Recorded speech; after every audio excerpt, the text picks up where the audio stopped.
But we've got now with us Senator Jeremy England. He represents District 51, serves as the chair of the Elections Committee, vice chair of Ports and Marine Resources. Good to see you again, Senator. I know you've been busy. You guys gavelled in at 10 o'clock today, right? Yeah, Gerard. Yeah, thanks for having me, first of all. Yeah, we were kicked off today, and it's a busy week. It's floor debate week. Yeah. So. Yeah, I know. Busy. You guys got the bills out of the committees, and now you're on the floor talking about them. You ignited quite the firestorm, is one way to put it, with your legislation. I'm going to ask you to describe it for us. This is the first time that you've introduced such a measure that would extend early voting in the state, create a system of early voting, That's right. in the state of Mississippi, 15 days prior to Election Day. Is that right? That's right. Tell us the details here. Yeah, let me just tell you about the bill. And we passed it overwhelmingly with bipartisan support last year. We did the same yesterday in the Senate after I explained the bill. But what the bill does, it allows for you to show up in person up to 15 days prior to an election, show your valid photo ID to your circuit clerk's office. We're limiting this to your circuit clerk's offices. And they print you a ballot. You mark your ballot, you put it in the machine. If there's a problem with the ballot, it'll tell you. It'll kick it right back out to you. You fix your ballot, and then it goes into the counting machine. And what I really like about this system, Gerard, is on the night of the election day, when the polls close at 7 p.m., the machines are tabulated, and you know those votes immediately.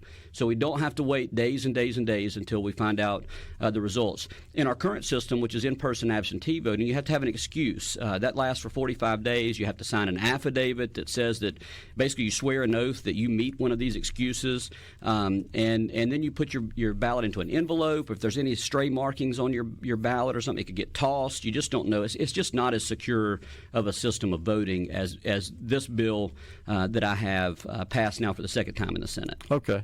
So this doesn't really change the current absentee voting process, or does it? It does. So it gets rid of the 45-day in-person absentee process. Okay. So instead of having 45 days to go in and sign that affidavit with an excuse, we're just giving folks 15 days of no excuse voting to go in.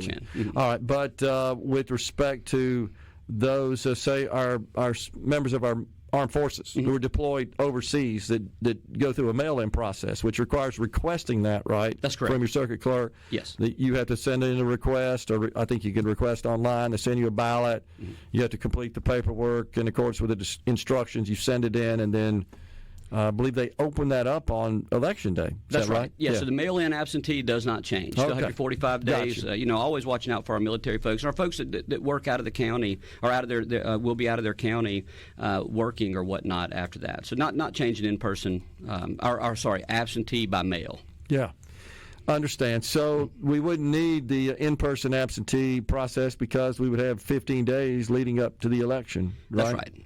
That's right. And it should be a quicker process. You're not having to swear that oath. You're not having to sign the affidavit and have it notarized and have a deputy clerk show you how to put your ballot in the envelope correctly and sign across the flap. All of that is time consuming.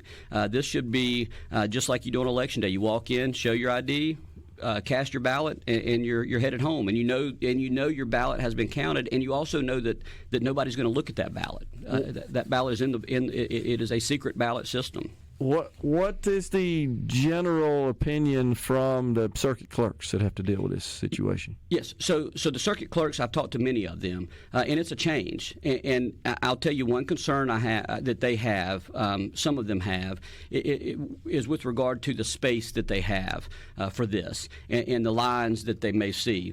But like my circuit clerk in Jackson County said, listen, he wasn't with me on the bill last year. He's since gone through this last presidential election. He said, listen, I think the 15-day early voting would be much more efficient, would work much better. And I'm starting to hear that from those circuit clerks that are starting to consider this. And it's such a great time because we just went through a very busy presidential cycle that saw both Republicans and Democrats show up tremendously to vote early. And in Mississippi, of course, they had to meet an excuse. But in 47 other states, people were voting early under the laws of their states, and we saw how the results turned out. Did not the president also promote getting out and early voting? I mean, that may be just because we have so many states that allow it. He did. Kellyanne Conway's campaign manager, for all intents and purposes, Laura Trump for the RC, yeah. That's right. Yeah, he did. He supported it. He promoted it all across the board. Get out and vote. Bank your vote, I believe, is what they were saying. Get it done as quick as possible. And that was causing some confusion here in Mississippi because the national news coverage was what it was. It was so heavily covered that presidential election and how many people were showing up to early vote. We had people in Mississippi go into their circuit clerk's offices and saying, hey, I'm here to early vote, and then finding out, we don't do that. And I think if 47 other states are doing it, Gerard, we're ready. We can do this, and it's not going to, in any of these states where it has been implemented, it hasn't changed the state from red to blue or vice versa. That just doesn't happen. It just allows people the convenience to cast their vote, and that's very important to be able to do. Yeah. So the governor doesn't support this. He's made that quite clear, and honestly, you and he have traded barbs out there on social media is one way to put it. He believes that this would perhaps lead to more voter fraud. Yeah, and look, that has not proven to be the case. Again, 47 other states do this, Gerard, and look, the name calling or any of that doesn't really matter. Governor Reeves is a friend of mine. Of course, maybe we disagree on this, and I do disagree with him on this, but 47 other states do it. We have great, for the most part, great circuit clerks. I met with the elections commissioners 2 weeks ago, or maybe last week. My weeks run together. They're a great group of folks, very knowledgeable. Secretary of State Michael Watson and his staff is very knowledgeable and can help get this stuff out. And our current Lieutenant Governor was Secretary of State for 12 years. So he's very in tune with these elections issues. So we know what we're doing. We've got a very limited way to open this up to Mississippians, hardworking Mississippians to work. And I just wish that I don't think that it's accurate to say that this is a Democrat issue. I just don't think that's accurate. We're seeing it across the board in these other states where Republicans are moving towards this. Friends of mine that move into the state, which we want people moving to Mississippi and taking these jobs that Governor Tate Reeves is doing so good to create here in Mississippi. They come here and they say, oh my gosh, I can't early vote here. I could do that in my last state. It was great. It was very convenient. I could get to my location and cast my ballot, and I wish I could do that here. So we're starting to hear that, and I think it's time for us to take a serious look at it, and just casting it off as a Democrat issue just isn't helpful. Yeah, I don't think there's any question. I believe he described you as the MVP of the Democrat Party. Right. Oh, and look, by the way, we had the Jackson State football team in today, and they had this big trophy, and I thought, oh my gosh, is that my MVP trophy? That was congrats to the Jackson State Tigers. That was great to have them there this morning. But again, the name call, it's not helpful, and I'm not going to go down that road. I've got other bills I've got to present. I just don't have time for it, but it's not helpful. And I'll tell you this, because I was asked about the Republican Party. How does this fare on the Republican Party?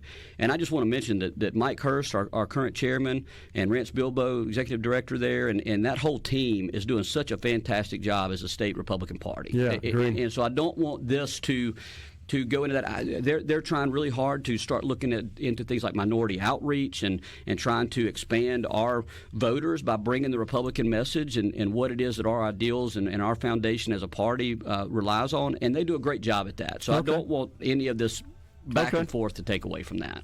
We got a break right here, but we got another segment left in the show. If you can hang around, we'll keep talking. Yeah, yes. We got some other issues we can plow through real quick. Yeah, good deal. We got Senator Jeremy England in the Element Well studio. Great, Tom Petty. We got Senator Jeremy England in the Element Well studio. We were just talking about this voting bill. So headed down to the House. You have any idea what's going to happen there? Yes. Well, so I have to table a motion to reconsider today. But once it goes down to the House, Representative Noah Sanford, my counterpart, elections chairman on the House, had a hearing this past summer. He invited the Senate. We attended, had a lot of good conversations on it, and he told me we're ready to move on a bill this year. So I don't know what their different ideas are, but we'll get to that point where we talk, and he and I work very well together. Yeah. And so I'm hopeful that they look, I'd love for them to take up my plan. We've got a lot of work into it, but we'll talk. That's just how the process works. From Covington County area. That's right. Yeah. All right, so the governor, not a fan.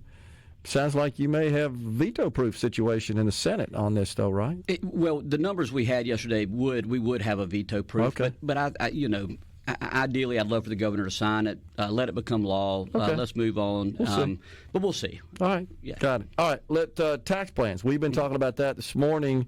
The Senate introduced its proposal this morning. That's the right. Lieutenant Governor, I think, laid that out in a press conference. Senator Josh Harkins, I know, has been working unbelievably hard on this matter. And he's a friend. He's a friend of yours. He's a friend of mine. I just want to pass on to the folks. He anguishes over this stuff, man. He truly does. Right. He's there all the time, working very hard. I'm telling you, I've been there with him when it's dark up there. And there ain't nobody in the building but the security. Right. So, again, you may not like this plan, but it's not without thought and consideration. Now, that being said, significant difference between the Senate and the House plan, I would say, first and foremost, is the House's plan prioritizes full elimination of the income tax. You know that, phasing that out over 10 years. The Senate's plan stops short of that, taking it down to 2.99% over 4 years. Yes. Right, in 2030, essentially, starting in 26, and then phasing it down from that. So, actually, 27, 8, 9, 30, I think is the way it works, if I'm not mistaken. I hadn't seen the details. But nonetheless, that's the major distinction between the two plans. The Senate plan does not increase the sales tax, general sales tax. It does decrease the sales tax on groceries. It does, yes. And then it adds some cents, I think 9, if I'm not mistaken, over 3 years to the excise tax on fuel. That's right. Right. Yeah. So what we know is the gas tax. And look, that was the tough sell for me. Just being That's where I'm from. That's a 50% increase. Well, but we're still going to be below the Southeast average. Correct. With this, we're still going to be one of the lowest on that. We're dropping our tax on groceries to be one of the lowest. We will certainly still be one of the lowest on income tax when we get there. And I'll also say this, just because our current plan that we've got that decreases the income tax over 4 years doesn't go all the way to zero, doesn't mean we're looking to get there. Right. In the Senate, we just choose to take things more incremental and see how things work. I think it's a good business decision. I think it's fiscally responsible. And like I said, Senator Josh Harkins knows that. He looks at that in a very smart way. He looked at many, many plans. And let me say this, too. I was very happy to see the House release such a detailed plan to us to work off of and see these different ideas. It shows that both chambers have put a lot of thought and a lot of work into cutting taxes for Mississippians, and that should be something that we walk away from, at least knowing that we're Republican supermajority, and we're here. We're going to work on cutting your taxes. Well, I think the good news is revenues continue to outstrip spending. You guys don't appropriate everything you estimate to take in, and that's put us in a position to take some action to give the taxpayer some relief. That's right. And the amount of money we've paid off in debt the last several years, not having bond bills and just paying towards our debt, saves us so much money on debt service. We're not having to pay that interest rate on top of such a large amount anymore. We're really in great fiscal condition here in the state right now. And that's Governor Tate Reeves' leadership, Lieutenant Governor, and the Speaker's leadership. We've done very good across the board with making sure we're making smart fiscal decisions. To those who would say we could get this done in one fell swoop if those wily legislators would just cut spending, what would you say to that? Well, so just like on these tax plans where you pull one string, another one goes another way, look, we've got to make sure that we're performing our core functions of government. Now, if we get outside of that, that's something we can always look at. But safety, infrastructure, now health care, a little bit, education, those kind of things we need to make sure that we're funding properly. And they're very important issues. We've got PERS that's $25 billion less than what it needs to be right now. We're working on that. We've got we want to make sure that our police officers, our law enforcement is paid at a competitive level so we don't start seeing them leave the state. Same with our teachers, of course.